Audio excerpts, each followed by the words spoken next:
tonight's talk is consciousness, creativity, and the brain. And if you have a golf ball-sized consciousness, when you read a book, you'll have a golf ball-sized understanding. When you look out, a golf ball-sized awareness. And when you wake up in the morning, a golf ball-sized wakefulness. But if you could expand that consciousness, then you read the book, more understanding. You look out, more awareness. And when you wake up, more wakefulness. It's consciousness. And there's an ocean of pure, vibrant consciousness inside each one of us. And it's right at the source and base of mind, right at the source of thought, and it's also at the source of all matter. There is no matter as such. All matter originates and exists only by virtue of a force which brings the particle of an atom to vibration and holds this most minute solar system of the atom together. We must assume behind this force the existence of a conscious and intelligent mind. This mind is the matrix of all matter. Matter seems like a good place to begin. The solidity of the world seems totally indisputable. As a fixed thing that you can see and touch, your body is also reassuringly solid. But beginning with Einstein, modern physics has assured us that this solidity is a mirage. All of physical matter, everything we have around us, is the result of a frequency. And what that also means is that if you amplify the frequency, the structure of the matter will change. What this self-contained system is a hologram. It's what I call the super hologram. Everything within it is an expression of that hologram. This is one of the great characteristics of a hologram, is that every part of a holographic picture is a smaller version of the whole. It's as if reality is so connected that when you look at one small part, you can see things about other parts, that the entire whole is contained in the part. And in a sense, you can't divide reality up because we're cutting up a hologram. We can't find where one particle is because it's always a reflection of all particles. In a hologram, the whole pattern is whole and complete unto itself, and if you were to take any little portion of this whole out and examine it closely, you will see the entire pattern repeating itself again and again and again. Anywhere in this pattern, if we were to change one little aspect on any one of these little holograms, that change would be reflected throughout the entire system. Quantum physics has revealed what ancient masters knew. Matter does not exist. The concept of substance arose from the philosophy of Aristotle, and from that concept came science's conception of matter. The fact of the matter is that the substance of the universe is consciousness. Belief that the substance of the universe is matter leads to what I call a fear-greed dichotomy, as people in their quiet desperation attempt to accumulate as many material possessions and riches as possible. In fact, the substance of the universe is consciousness. Therefore, it is behavior that is important. If you get into the realms of fear, fear is a very slow, dense vibrational state.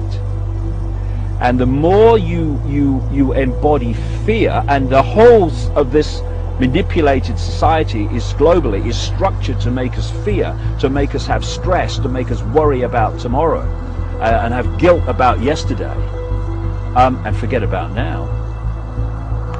It brings us into a slow vibrating dense state. We should be very careful about what we believe about the future.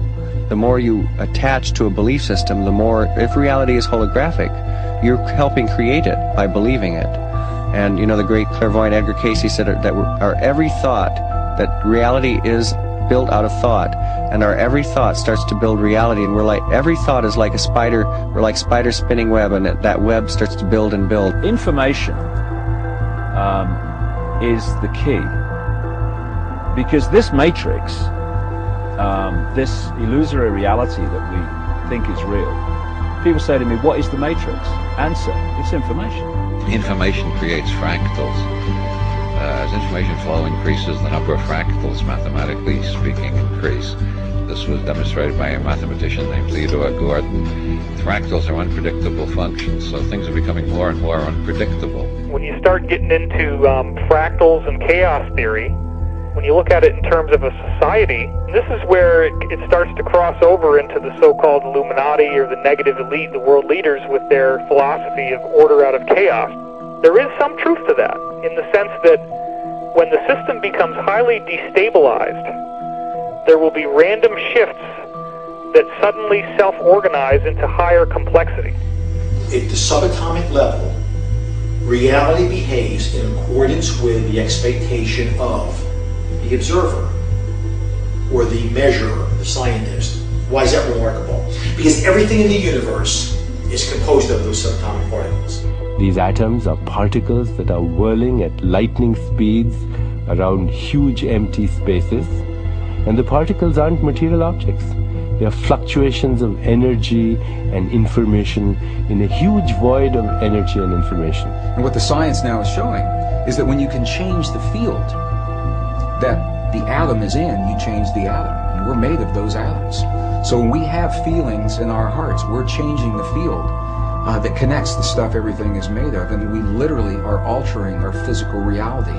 Once you establish the reality we live in, and the nature of what the physical body is, it's a biological computer, and the nature of what we are, which is consciousness, and then you start, as I have, looking at the way this world is structured and how it works and why they do this and why they do that, it suddenly brings into crystal clarity why the world is structured as it is. Because, you know, people look through their eyes and they think this is the world, but it isn't. It's a tiny, tiny frequency range within an infinite energy field of infinite frequency ranges. And basically it's like a holographic television channel. It is the act of consciousness that actually creates the building blocks that the universe is made of. I can't imagine a universe that exists without us, because it's the act of us observing the world around us that is creating, allowing us to create as we go in a participatory universe. We may never find the edge of our universe as we're looking to define what this universe looks like. We may never find the smallest particle in the quantum world to see what this stuff is that we're made out of. And the reason is because everywhere we look, everywhere that consciousness explores with the expectation that something will be there, that exploration, that act of looking, observation, is the act that creates something for us to see. That we are actually building this universe as we go. Consciousness is the programming language of the universe. We are consciousness conductors. That's what we do. That's who we are. Consciousness comes through us. It emanates from us. We are the creators. We are the ones who are targeted on this planet because we are the ones who transmit the reality just like everybody else does.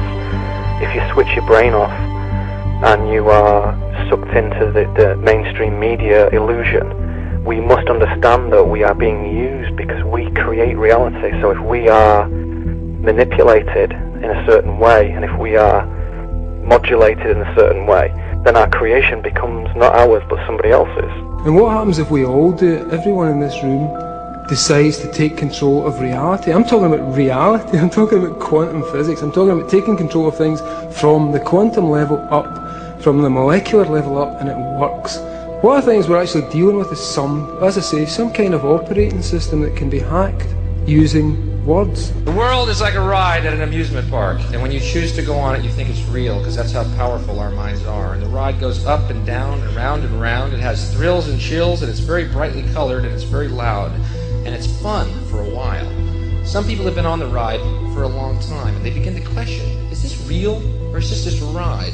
And other people have remembered, and they come back to us, and they say, hey, don't worry, don't be afraid, ever, because